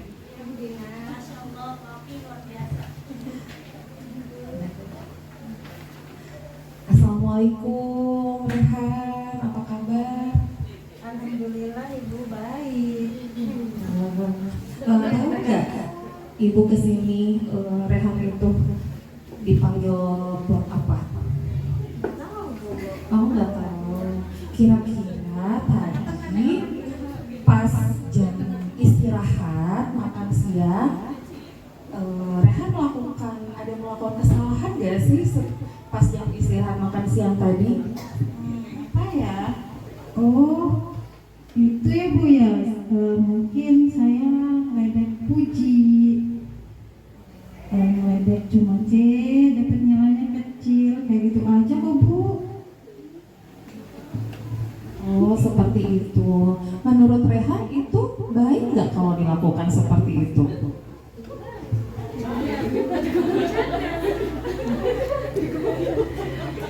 Enggak Bu, enggak baik. Kan itu membantu yang enggak baik Bu. Betul. Ibu aja sebagai guru pasti pernah berbuat salah ya seperti Rehan. Jadi tidak ada manusia yang sempurna. Yang namanya manusia pasti luput dari kesalahan. Tapi bagaimana kita untuk mencoba ke depannya agar tidak mengulangnya lagi. Nah, mungkin Ibu tanya, kamu pasti punya kesalahan, punya alasan. Mengapa sih melakukan hal tersebut terhadap Puji? Karena saya pengen ngasih tahu Puji bahwa nilai saya lebih bagus daripada Puji, kayak gitu Bu. Berarti melakukan seperti itu sesuai nggak dengan keyakinan kelas kita? Kalau dilihat dari keyakinan kelas, iya nggak sesuai Bu. Kamu mungkin betul merasa bangga ya nilai kamu lebih besar dibandingkan Puji. Tapi dengan kesepakatan kelas kita atau keyakinan kelas kita bahwa itu tidak sesuai dengan keyakinan kelas kita. Nah, apa sih yang keyakinan kelas kita yang kita percayai? Yang Rehan itu tidak sesuai dengan keyakinan kelas itu. Keyakinan kelas apa yang tidak sesuai? Keyakinan kelas, setiap anggota kelas perlu saling menghargai. Sekali. Jadi keyakinan kelas kita itu harus saling menghargai terhadap sesama ya. Walaupun misalkan puji nilainya kecil, kita tidak diperbolehkan untuk mengejeknya. Nah, jadi tindakan apa yang Rehan akan lakukan ke depannya agar memperbaiki kesalahan ini? Yang pertama mungkin saya pengen minta maaf dulu sama Puji karena sudah mengejek. Terus selanjutnya mungkin saya nggak akan melakukan lagi. Alhamdulillah. Mudah-mudahan nanti Pujinya pasti akan memaafkan Rehan juga ya, tidak akan melakukannya lagi. Dan mudah-mudahan keyakinan kelas kita akan terjalin dengan baik juga. Jadi terima kasih banyak ya udah datang, udah bisa ngobrol sama ibu dan bisa sampai ada solusinya dari Rehan itu sendiri. Terima kasih. Assalamualaikum Rehan.